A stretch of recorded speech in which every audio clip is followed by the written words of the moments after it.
నమస్తే. Welcome to Suman TV. ఇటీవల కాలంలో మనం చూసుకున్నట్లయితే చాలా యంగ్‌స్టర్స్ 20 సంవత్సరాలు దాటిన వాళ్ళు అని చెప్పుకోవచ్చు. 25 సంవత్సరాలు లోపు ఉండే యంగ్‌స్టర్స్‌లో కూడా హార్ట్ అటాక్స్ అనేది మనం ఎక్కువగా చూస్తూ ఉన్నాం. ఉన్నట్టు ఉండి కుప్పకూలిపోవటం వంటి సిట్యుయేషన్స్ చూస్తున్నాం. ఎందుకు ఇంత చిన్న వయసులోనే హార్ట్ అటాక్స్ అనేది వస్తూ ఉన్నాయి? అసలు హార్ట్ అటాక్‌కి, హార్ట్ ఫెయిల్యూర్‌కి డిఫరెన్స్ ఏంటి? సో, ఎటువంటి అత్యాధునిక చికిత్స పద్ధతులు అందుబాటులోకి వచ్చేసాయి? ఈ విషయాలపై అవగాహన కల్పించేందుకు మనతో పాటు ఉన్నారు డాక్టర్ కిరణ్ కుమార్ గారు, cardiac surgeon from onus robotic hospital, Champapet. Hello sir. నమస్తే అండి. Sir, first first of all మనం చూసుకున్నట్లయితే చాలా ఎక్కువ ఏజ్ గ్రూప్ 40 అబోవ్ వాళ్ళకి అట్లా మనం చూసేవాళ్ళం హార్ట్ అటాక్స్ అనేది. అండ్ ఇమ్మీడియేట్‌గా చనిపోవడం అనేది చాలా తక్కువగా చూసేవాళ్ళం. కార్డియాక్ అరెస్ట్ అవ్వడం అవును. అనేది చాలా అవును. తక్కువగా చూసేవాళ్ళం.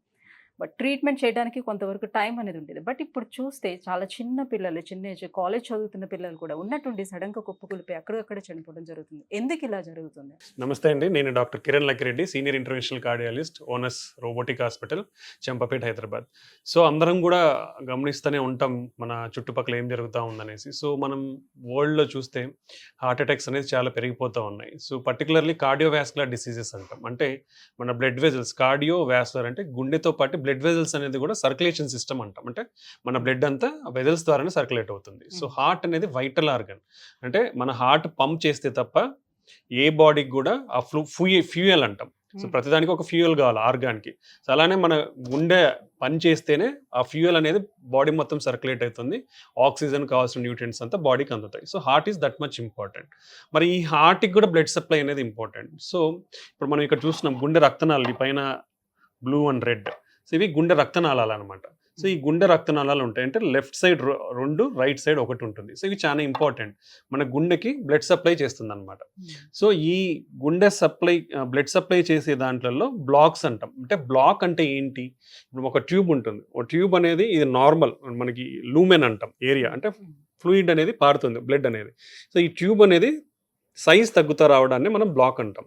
సో, ఈ ట్యూబ్ అనేది సడన్‌గా బ్లాక్ అయిందనుకోండి, దెన్ మనకి అక్యూట్ హార్ట్ అటాక్ అనేది వస్తుందనమాట. అంటే మన గుండె రక్తనాళాలలో బ్లడ్ సప్లై అనేది సడన్‌గా ఆగిపోతే అక్యూట్ హార్ట్ అటాక్ వస్తుంది. అదే కాకుండా నిదానంగా సైజ్ తగ్గుతా వస్తే దాన్ని chronic coronary syndromes or chronic heart attack అంటాం. ఈ 2 టైప్స్ ఉంటాయి బేసికల్లీ. So, okay. ఇవి ఎందుకు సైజ్ తగ్గుతా వస్తుంది లేదా సడన్‌గా మూసుకుపోతుందంటే, ఇది ఇంపార్టెంట్ ఏంటంటే మన బాడీ అనేది ఒక మెకానిజం అనేది ఫ్రమ్ బర్త్ నుంచే it was designed. Hmm. So, ప్రతి ఒక్కరిలో from the age of 10 to 20 years మన బాడీలో కొలెస్ట్రాల్ అక్యుములేషన్ అనేది స్టార్ట్ అవుతుంది. That is called as atherosclerosis అంటాం. Fat accumulation in the blood vessels. ఇది almost from the age of 10 to 20 years నుంచే ప్రతి ఒక్కరి బాడీలో స్టార్ట్ అవుతుంది. But depends on the risk.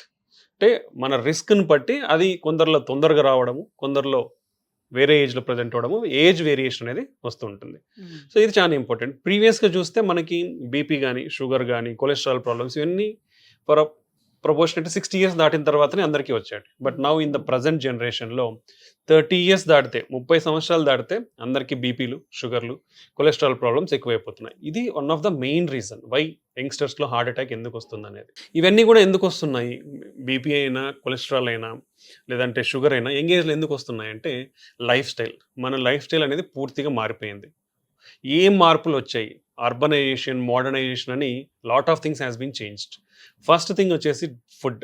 ప్రీవియస్‌గా చూస్తే చాలా హెల్తీ ఫుడ్ ఉండేది మనకి. అంటే no use of chemicals, mostly organic, ఎరువులేసి ఇలా వచ్చేదనమాట. అండ్ ప్రతి ఒక్కరు గూడా అక్కడక్కడ పండిన కూరగాయలు గానివ్వండి, ఇవంతా కూడా లోకల్‌గా పండించుకునేవాళ్ళు చాలామంది ఆ! ఫార్మ్స్‌లో. అది హ్మ్. తీసుకునేవాళ్ళు. But we are getting different. అది డిఫరెంట్ యాస్పెక్ట్. బట్ ఇప్పుడు చూస్తే ఎవ్రీథింగ్ ఈజ్ ఈజిలీ అవైలబుల్. ఏంటి? హ్మ్. Packed foods. యెస్. ఈజీగా 1 minute within 10 minutes delivery. Food will come to your plate. It go into your mouth also. So, hmm. ఈ fastness వచ్చేసింది. But what is the disadvantage? Nobody knows what is outside cooking. ఇంట్లో cook చేసుకున్నదైతే ఏం వాడుతున్నారు అనేది మనందరికి clarity ఉంటుంది. అవును. బట్ ఔట్‌సైడ్ కుక్ చేసుకున్న దాంతో నోబడీ హస్ ఎన్ ఐడియా. నీకు ఫాస్ట్‌గా ఫుడ్ కావాలా? మేము డెలివరీ చేస్తాం. దాంట్లో ఏముంటాయో నువ్వే చూసుకో.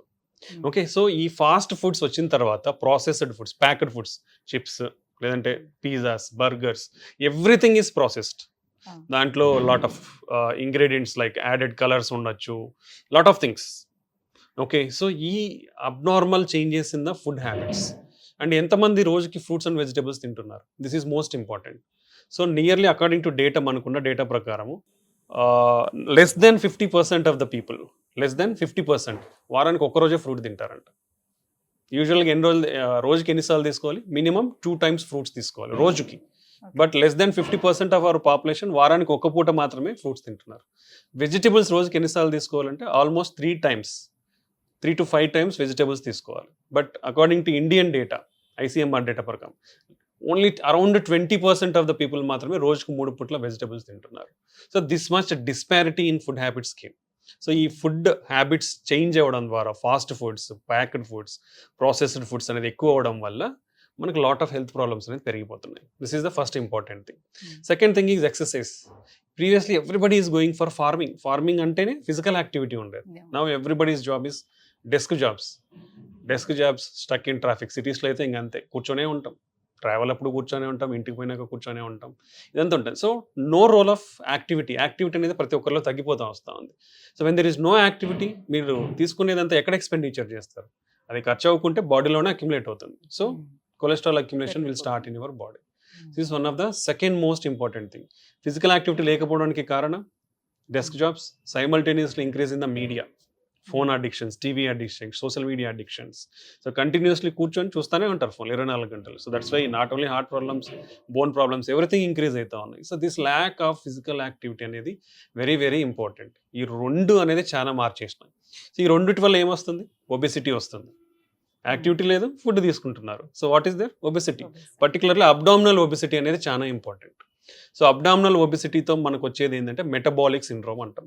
So what is this metabolic syndrome అంటే, ఈ మెటబాలిక్ సిండ్రోమ్లో ఫ్యాట్ అక్యుములేషన్ అనేది ఎక్కువైపోతూ వస్తుంది. అయిపోయినప్పుడు pre diabetes, hyper tension, BP పెరగడం, బ్యాడ్ కొలెస్ట్రాల్, ఎల్డిఎల్ కొలెస్ట్రాల్ పెరగడం, హెచ్డిఎల్ కొలెస్ట్రాల్ తగ్గడము.